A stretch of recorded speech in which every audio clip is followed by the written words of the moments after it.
Cuba tengok kalimah seterusnya. Wa min waraihim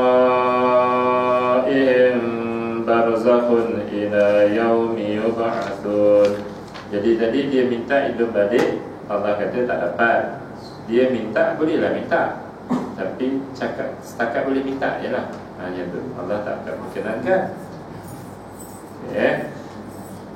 Namun yang menunggu dia di belakang dia, maksudnya dia nak hidup tadi, dia malah ke sana, nak naik ke dunia kan, tak dapat. Nak ke depan tu, nak naik ke dunia tu tak boleh. Kat belakang dia dah apa?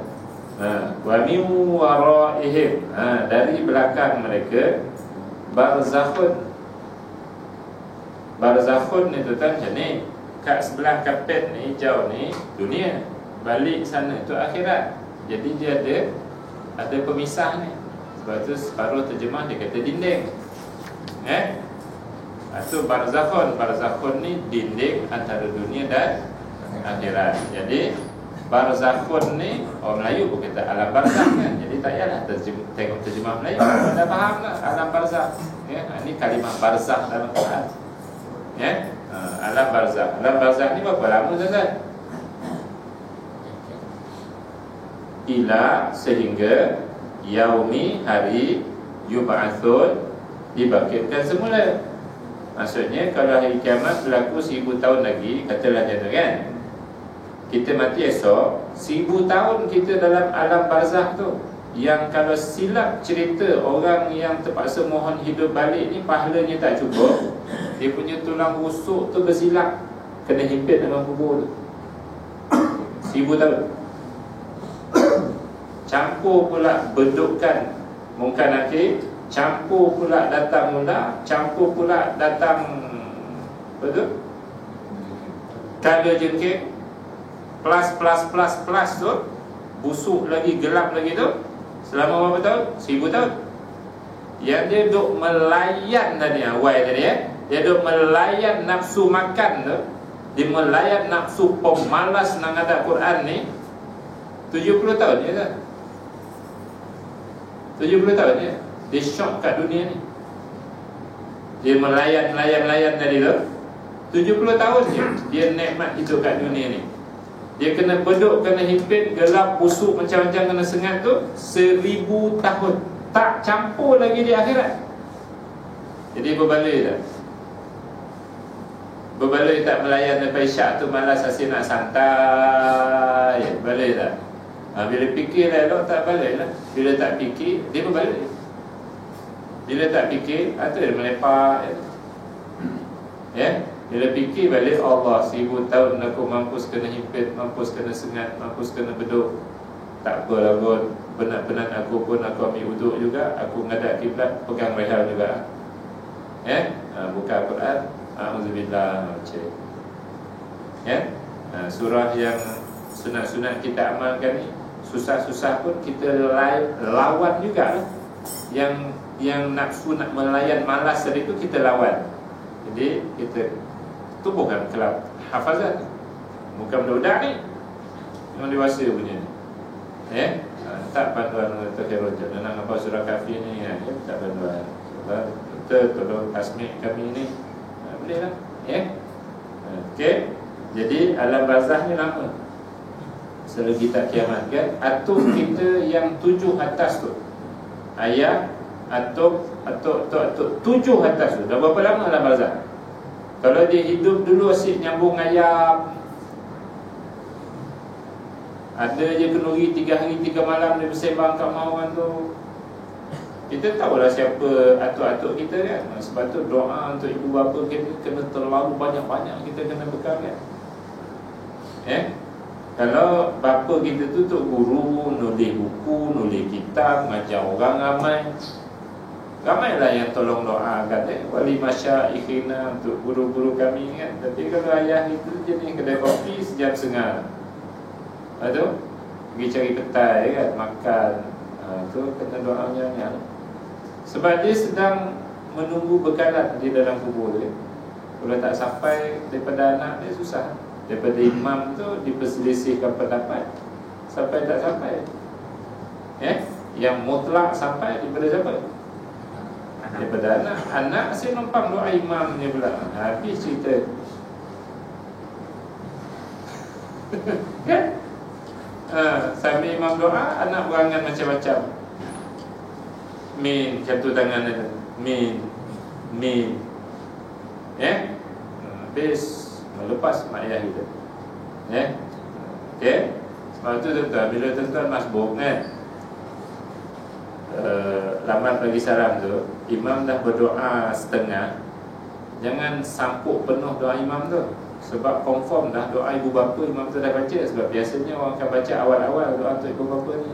Yang ujung-ujung tu doa-doa yang baki-baki. Kita kena baca seorang-seorang. Untuk ibu bapa tu patut aminkan doa imam tu kalau nak aminkan. Kalau tak doa dah sendiri lagi bagus. Baik, jadi alam barzakh ni lama dah tuan. Ila yaumi yub'atsun. Kalau ikut sakit pinggang ustaz ni, ustaz nak melepak kat rumah ni. Nak duduk kat rumah, kita tak nak mengayo-ayo suruh masjid ni. Cerita tu nak uji sikit. Tapi mikirkan alam barzakh nanti tak selamat, mengayau juga. Kaya tak kaya kan? Ini kena gayau kan? Orang nak belajar kan? Takut nanti silap-silap kita pula disalah kan? Jadi kalau tuan-tuan kata, okey ustaz, ini bulan last tak datang, bulan depan yang datang lah, beritahu siap. Yang baru-baru, beritahu siap. Senang ustaz. Okey, baik, terus lagi. Bila 1000 tahun berlaku kiamat, Allah kata fa'idha nufikha fisuri. Itu sangka kala kedua. Fa'idha apabila nufikha tu apa makna dia? Ditiup kan? Fisur ke dalam sangka kala. Maksudnya trompet seruna Israfil ni. Bila ditiup kali kedua, manusia semua bangun balik. Afala ya'lamu idza bu'thira ma fil kubur tu tahu mana kan? Bu'thira tu dibangunkan. Ma tu apa-apa yang di dalam. Dia tak tahu ke manusia lalai ni, dia tak tahu ke apabila dibangunkan isi kubur nanti. Iaitu kita lah. Ini dia. Jadi bila kita bangun, pergi ke depan Allah Subhanahu wa ta'ala. Apa tujuannya? Untuk hisab amalan. Yang dihisab situ, yang tercatatnya hanyalah senang-senang, lepak-lepak, senang lepak. Mujahadahnya untuk ambil wuduk, tutup aurat, menghadap kiblat, rehal Quran ni tak ada. Jadi tak selamat. Itu saya kata kat geng-geng muda-muda mandi tadi, kalau mu buat apa yang aku cakap ni, mu melaksanakan mujahadah. Kalau mu tak buat, mujahad. Dia tak ada hujung. Kalau tak buat, mujahad. Kalau mu buat, mujahadah. Senang je cerita dia. Pilihlah W, mujahadah. Jangan pilih Y, mujahad. Sebab nanti tak ada siapa boleh tolong kita. Anak soleh Al-Hafiz 7 orang pun tak boleh tolong kita nanti waktu hisab amal. Waktu dah lepas hisab amal, meniti-titil sirat tu dia boleh tolong. Dengan syarat pahala kita lebih. Dengan syarat maksudnya kita duk tertiarap tu, nanti dia boleh bantu. Tapi waktu hisab amal tak boleh. Sebab fala ansaba bainahum yauma idin. Waktu berada depan Allah Ta'ala itu tak ada guna lagi. Fala, la tak ada tak ada. Ansaba nasab. Mak tak boleh tolong anak tak boleh tolong maknya tu. Bainahum, antara mereka, yauma idzin, pada hari itu, iaitu hari sedang berada depan Allah Subhanahu wa ta'ala.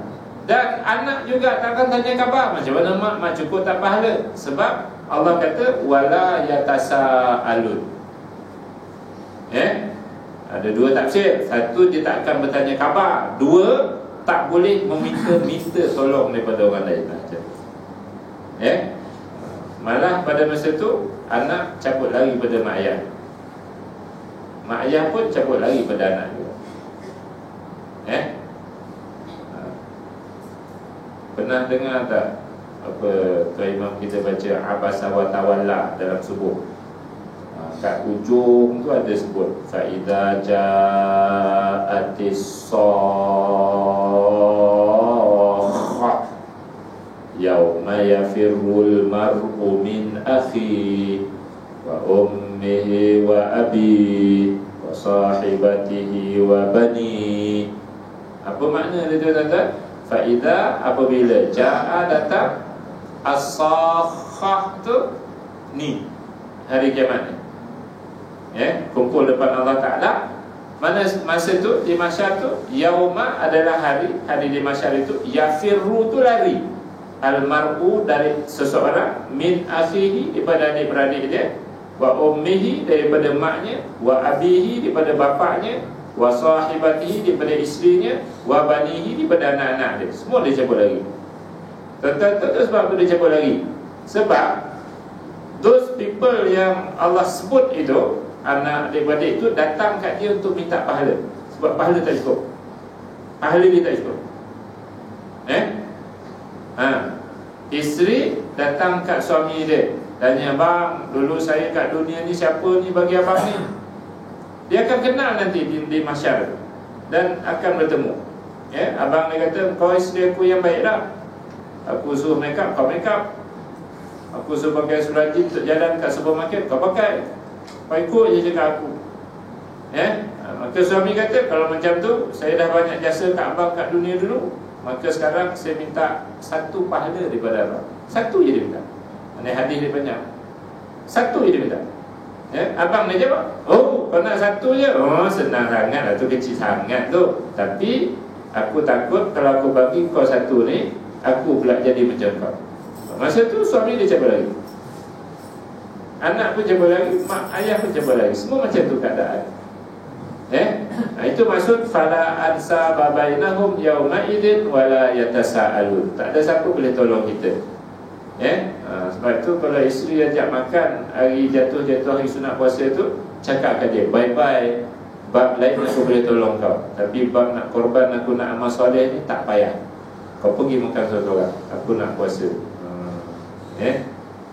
Kebetulan isteri uzur, bang, jom lah salapang kat gerai sana tu sedap. Dia jawab, tak nak, kau pergilah, aku hantar kau makan kenyang, nanti aku datang ambil.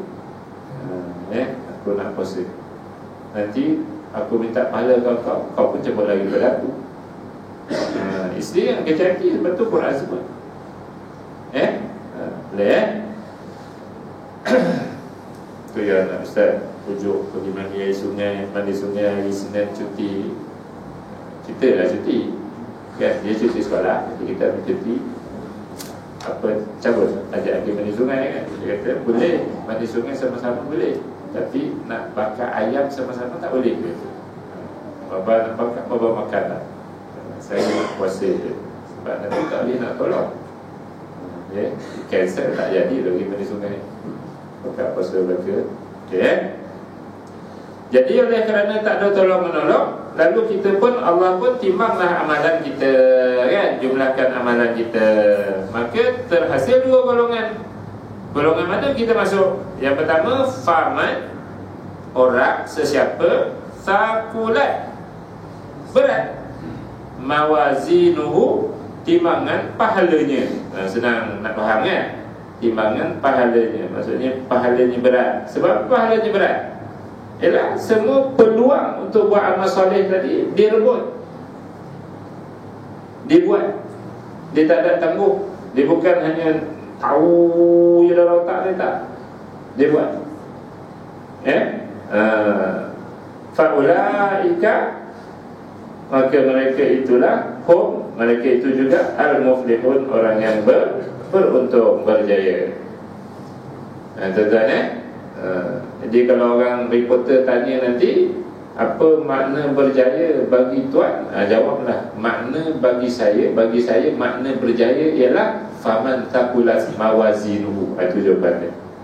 Bukan berjaya extend dapur sampai ke pagar belakang, bukan berjaya letak 5 jenis ekor kat rumah. Ini makna berjaya. Duduk rumah kotak satu bilik, dapur kat situ, tilam kat situ, kat dunia ni hidup macam tu. Kat akhirat nanti berat pahalanya. Dia lah yang berjaya. Kita yang bilik seorang satu, aircon sana sini dengan shower macam-macam tu, kalau tak dapat ni, tak berjaya kita.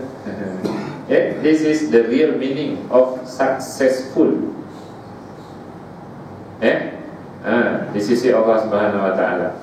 Boleh jadi jomlah kita manfaatkan ni untuk sakulatkan mawazin kita. Tu bahasa Arab tu.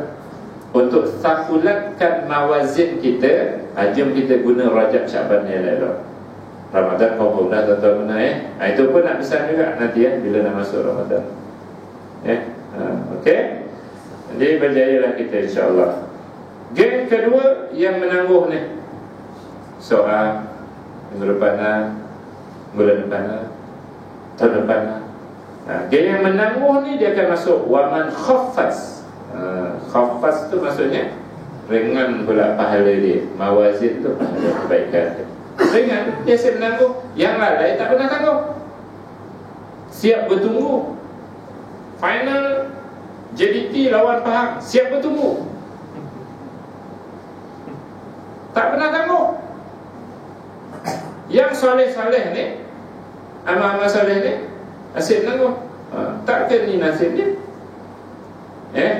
Jadi nanti abang-abang ni sekali-sekala manjakan adik-adik belakang tu, nak dukung-dukung, nak peluk-peluk dukung-dukung, terasa berat badan tu. Jangan cakap ayam ni berat pula, jangan dia tu. Cakaplah ayam ni tangkulat lah sikit.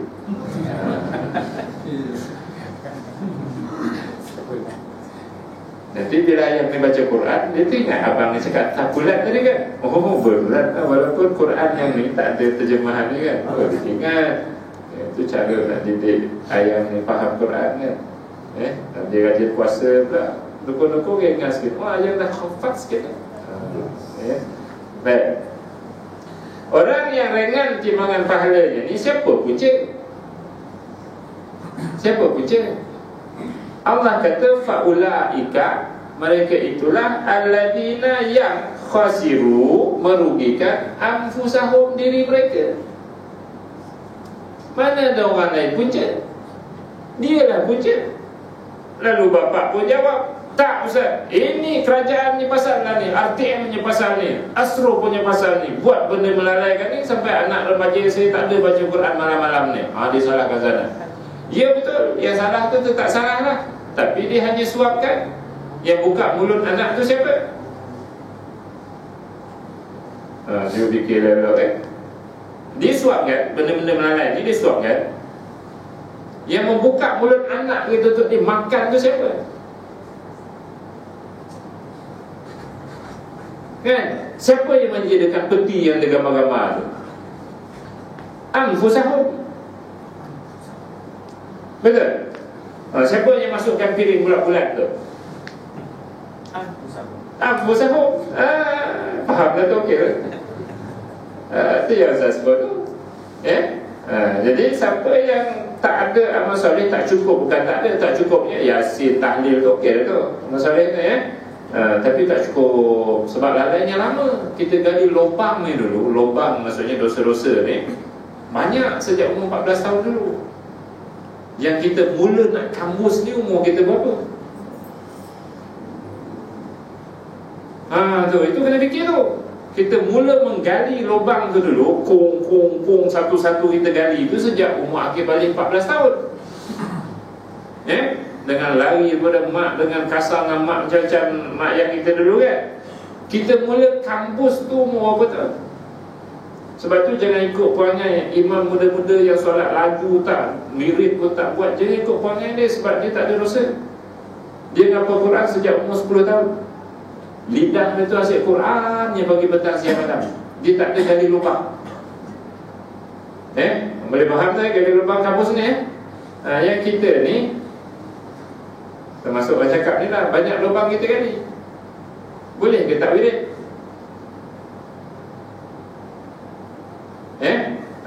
Tu kena fikir-fikir macam tu. Jangan ikut anak-anak muda-muda. kita duduk belakang tu biarlah anak muda dia doa Al-Fatihah, dia pun doa kan. Tak apa, biar dia. Yang kita belakang tu buat cakap Allahu la ilaha illa huwal hayyul qayyum. Buat. Ya. Tu kan. Jadi amal-amal soleh ni. Jadi siapa tak buat, mereka lah yang merugikan diri mereka sendiri. Alhamdulillah negara kita, yang ni kita puji. Dia tak ada undang-undang, pota-pota macam-macam nak tak dibubar pun, bab baca Quran dia tak akan tangkap. Yang akan kena tangkap kalau Ustaz baca surah At-Taubah dengan Anfal je di Masjid Surau, mungkin kena tangkap. Sebab dalam dua surah ni banyak galakan berjihad. Yang tu Allah Alam apa yang akan kena, Ustaz kan terus bacakan. Sebab nak beritahu kelebihan orang yang mati pecah darah dalam kepala tak sama keadaan orang mati pecah darah dalam kepala. Apa punca tu kan?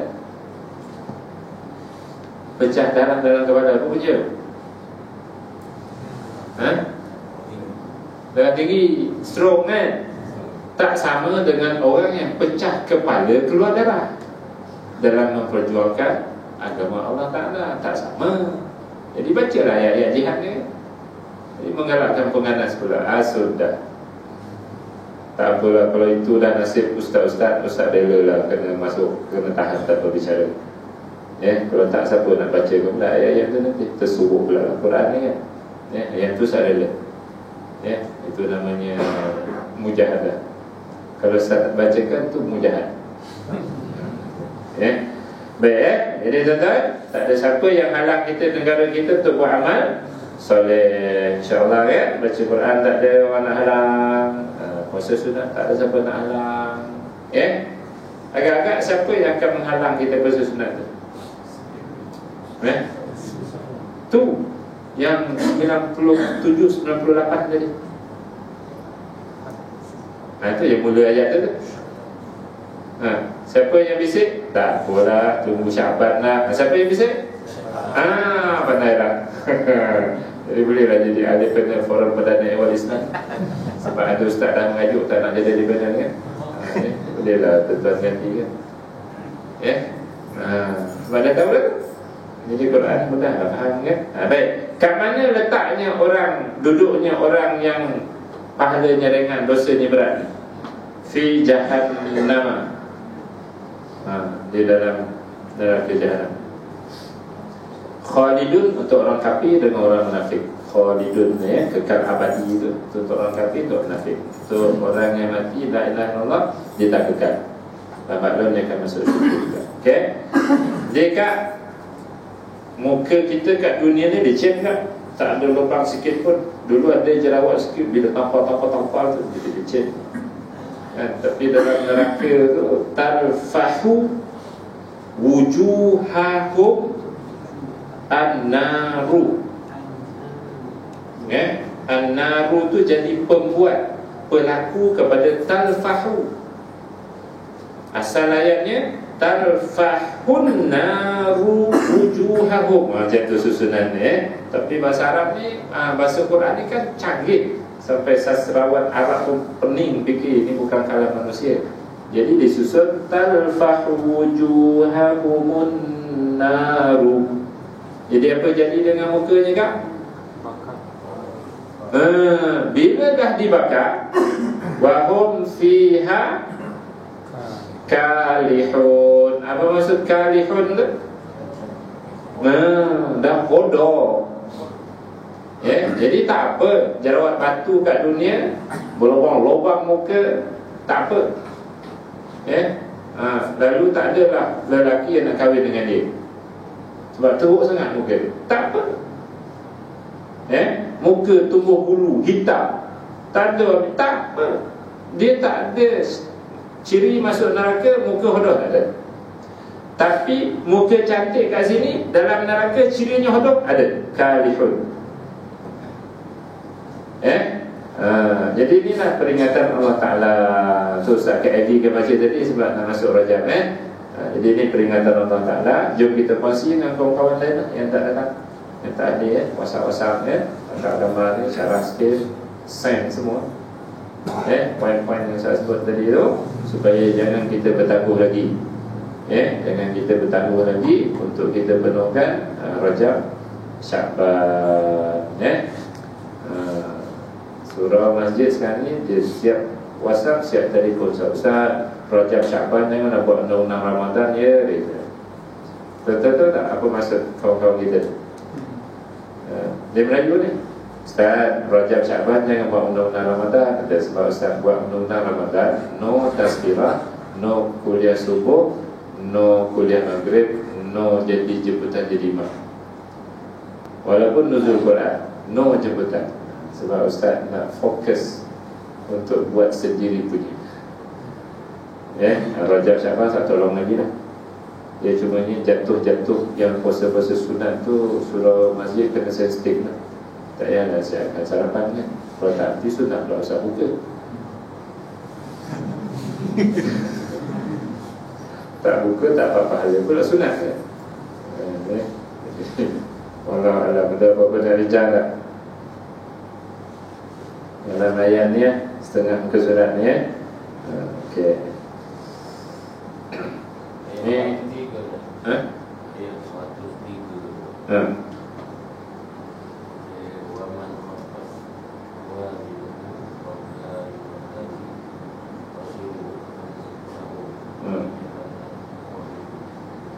Jadi kalau ikutkan maknanya, barang siapa yang ringan timbangan kebaikannya, maka mereka ialah orang-orang yang merugikan diri sendiri. Mereka kekal di dalam neraka jahanam. Ayat ni adalah khusus untuk orang kafir saja ataupun dia umum sebab dia setakat ringan timbangan tu. Kalau kita ni masuk kekal ni, dia ayat ni kena kekal khalidina fiha. Yang saya sebut tadi, khalidun tu khas untuk orang kafir dan munafik.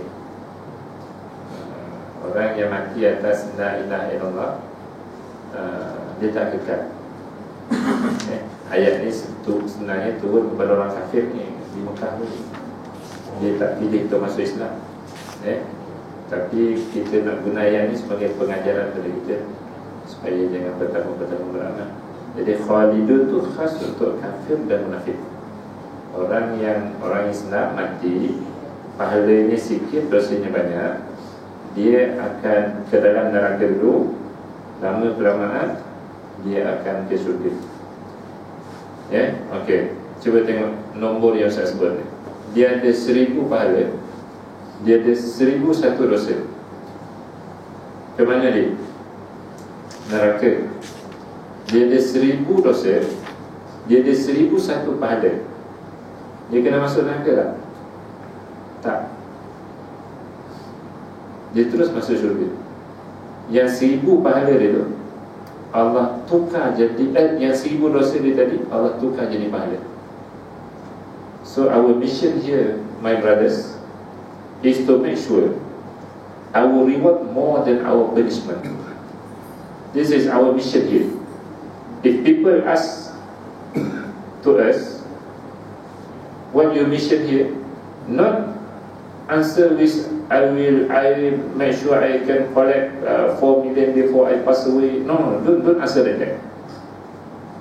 Come together, we answer, I will make sure my reward more than my punishment, even one enough.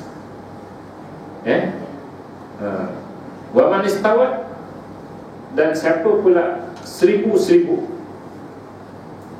dia akan duduk di tempat namanya Al-A'raf. Dia tak masuk neraka dan dia tak masuk syurga di peringkat awal. Dia duduk di tengah-tengah, di tembok yang luas, namanya Al-A'raf. Itu surah Al-A'raf. Wa minal a'rafi rijalun ya'rifuna kullam bisimahum. Di A'raf ada lelaki-lelaki termasuk perempuan yang kenal orang neraka, yang kenal orang syurga. Fa'idha surifas absaruhum tilqa'a ashabin nari qalu rabbana la taj'alna ma'al qaumiz zalimin. Bila malaikat suruh mereka paling ke neraka, nampak ahli neraka, terus orang tengah-tengah ni berdoa, ya Allah, jangan masukkan kami dengan orang zalim. Bila idza surifat absarum ke penghuni syurga pula, qalu salamun alaikum. Bila pandang syurga pula, assalamualaikum. Lam yadkhuluha wa hum yatma'un. Di mereka awal mereka tak dapat masuk syurga, walaupun dia nak masuk syurga. Jangan ke mana-mana, nanti tahun 2000 lebih nanti 2080 tu saya baca dekat masjid ayat tu, insya-Allah. Jadi jawapannya, siapa yang 1000 pahala, 1001 dosa, dia masuk dalam neraka. Okey, berapa lebih dosa dia kan? 1 kan? Berapa lama tempoh dalam neraka? Ada satu hadis lain menjelaskan, yunadil abdu rabbahu ya Hanan ya Manan al-fusanatin. Orang yang 1 pahalanya lebih ni akan menyeru Tuhannya daripada dalam neraka. Apa suruhannya? Ya Hanan ya Manan. Ya Hanan, bukan ya Hasnan ya. Ya Hanan, maksudnya wahai Tuhan yang maha belas. Ya Manan, maksudnya wahai Tuhan yang maha mengurnia. Tolonglah kesian kami, kurniakanlah kami rahmat untuk masuk ke dalam syurga. 1 je lebih pahala dia, 1000 tahun akhirat dalam neraka. Kalau lebih 2000, dia tak boleh. Tak boleh. Tak boleh. No choice, kita tak ada pilihan, kecuali jom kita gunalah bulan-bulan mulia ni untuk kita make sure maksudnya apa, roh kita keluar halqum nanti, total pahala tu lebih, walaupun 1 lebih cukup lah untuk melayakkan kita ke dalam syurga. Yang baki tu Allah ampunkan. Sebab waktu membaca kita amalan kita nanti tu, nanti pula tahun 2000 pula ni ayat ni Ustaz baca. Kuliah subuh tu Ustaz dah sebut dah. Waktu membaca kitab tu nanti, bagi orang yang 1 pahalanya lebih tu, Allah suruh tengok 4 dosa ni, tengok satu dosa dia buat dia. Tiap kali lalu 1 dosa tu, Allah minta dia mengaku. Hasnan, betul ke kau tengok punggung Amoi ni? Hasnan kata, betul wahai Allah. Lalu Allah kata, tak. Kalau lebih pahala Allah kata, tak apa, kat dunia dulu aku dah suruh dah, orang tahu kau warak. Aku suruh dah. Sekarang ni sebenarnya aku dah hapus pun dosa tu. Tu Allah kata kat dia, pergi lagi dosa yang kedua. Kalau Allah tanya, betul kau buat tu? Hasnan jawab, ya betul ya Allah, aku buat ni. Allah kata, tak apa, kat dunia dulu tak tahu tu. Sekarang ni aku dah ampun pun. Itulah lafaz Allah SWT. Itulah yang kita doa tuan-tuan, wal afwa 'indal hisab. Itu dia doa. Al-afwa tu ampun, 'inda tu ketika, al-hisab tu hisab amalan. Waktu kita baca satu persatu, Allahumma hawwin 'alaina fi sakaratil maut wan najata minan nari wal afwa 'indal hisab. Afwa tu ampun, 'inda tu di sisi, al-hisab tu ketika, hisab tu hisab amalan. Supaya kita nanti dianugerah yang tadi. Ada dosa, kita boleh tengok juga aku dosa tu, tapi Allah kata tak apa, sebenarnya aku dah ampun lah, jangan risau. Hatta idza ra'a qad halaka. Itu dalam hadis dia. Sehingga bila dibaca dosa, tengok dosa dia banyak tu, Allah tengok orang tu, tengok Hasnan tu dah putus asa, habislah neraka lah aku ni dalam diri orang tu. Lalu Allah pun kata, qad satartu laka fid dunya wal yawma qad ghafartu laka. Aku dah lindung kau buat dosa ni kat dunia dulu, dan sekarang aku ampunkan kau. Selesai dah. Walaupun duduk dalam rumah kotak, satu kotak, situ dapur, situ tilam, situ lipat baju, situ baring, tak apa, asalkan dapat yang hadis ni tadi, aku dah ampun. Dengan syaratnya apa tadi? Your reward must more than your punishment. Itu syaratnya. Jadi jom jangan berlengah. Jom kita sama-sama buat, sama-sama pesan. Bila hari Ahad ni nanti pakat viralkan ayat ni. Jadi masing-masing tengok besok nak perkenal nasi lemak juga, tengok ayat pun tak jadi. Jadi siapa power? Ustaz power ke Quran power? Jadi jangan ingat muka ustaz, jangan ingat nama ustaz. Ingat nama surah, ingat nombor ayat, ingat muka surat. InsyaAllah iman kita kuat. Sebab Quran ni kat rumah ada kan, ustaz tak balik rumah, tak ikut balik rumah kan. Jadi lupakan nama ustaz Aslan tu, lupakan muka dia. Ingat muka surat Quran. Muka surat apa kan? 348. Muka surat kanan ke kiri? Ayatnya bahagian bawah atau bahagian atas? Oh, power. Memang layak ahli benar Quran pada ehwal Islam. Firman Allah SWT dalam surah muka surat, belah kiri bahagian bawah sedikit. Oh, power. Confirm balik bawah, jemaah bawah ujung bawah tak ada hantu pun dia tahu. Mana ayat tadi kata dia ingat dia banyak ada dia. Saya kata dalam awak ni adalah ayat tu kami juga kafir, maknanya kafir orang kafir pun ada. Apa dia? Orang kafir pun ada. Orang kafir tak ada mana? Maksudnya dia langsung tak ada lah. Tapi kata apa? Mana ingat ada sebagai kiasan kepada dia tak ada pahala bagi orang kafir. Tapi ayat ni terpakai kepada orang Islam dengan menolak perkataan khalidun. Sebab yang ujung tu kan Al-Qari'ah, Al-Qari'ah faman taqulas mawazinu ya. Dia terpakai untuk kita sekali.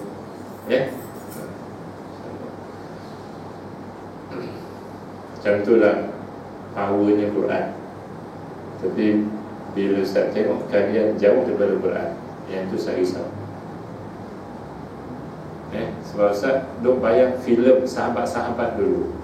Dia tak ada kuliah subuh, dia tak ada kuliah maghrib, dia tak ada forum perdana awal Islam, dia tak ada tanyalah ustaz, tak ada. Yang dia ada ni ialah Abu Bakar As-Siddiq pergi jumpa Abdurrahman bin Auf. Ya Abdurrahman, wahai Abdurrahman, bacakan aku surah Mukminun. Itu kuliah subuh dia. Datang pula Umar kepada Huzaifah bin Yaman. Ya Huzaifah, tolong bacakan ke aku Al-Waqi'ah. Itu kuliah dia dulu. Ini yang Ustaz nak cuba kembalikan dalam masyarakat Melayu. Tapi setiap rumah kena ada lah Quran berkata. Sebab kalau Arabnya dia tak faham kan, dia kena ada. InsyaAllah. Bismillahirrahmanirrahim. Alhamdulillahirabbil alamin, wassalatu wassalamu ala asyrafil mursalin wa ala alihi wa sahbihi ajma'in. Allahumma ya Allah, rahmati kami dengan Al-Quran, rezeki dan mudahkan kami membaca, mempelajarinya di waktu pagi, waktu petang, waktu siang dan di waktu malam. Temankan kami ketika kami sunyi dan seorang dalam liang lahat dengan Al-Quran ya Allah. Beratkan timbangan amalan kebaikan kami di akhirat kena dengan syafaat Al-Quran ya Allah. Berjayakan kami meniti titian sirat hingga ke syurga dengan suluhan cahaya Al-Quran ya Allah. Bukalah pintu-pintu syurga kepada kami dengan kehormatan Al-Quran ya Allah. Angkat derajat kami dalam syurga dengan kemuliaan Al-Quran ya Allah. Benteng kami daripada siksaan api neraka dengan benteng Al-Quran ya Allah. Sinarilah hati kami, hati anak-anak dan ahli keluarga kami serta umat bangsa kami dengan nur hidayah Al-Quran ya Allah. Hapuskan dosa kami melalui setiap huruf Al-Quran yang kami baca. Kalau Engkau berikan ganjaran pahala kepada kami melalui bacaan Al-Quran kami lakukan, kongsikan bersama kedua ibu bapa kami ya Allah. Wassallallahu ala Muhammad wa ala alihi wa sahbihi ajma'in. Walhamdulillahirabbil alamin. Wassalamualaikum warahmatullahi wabarakatuh.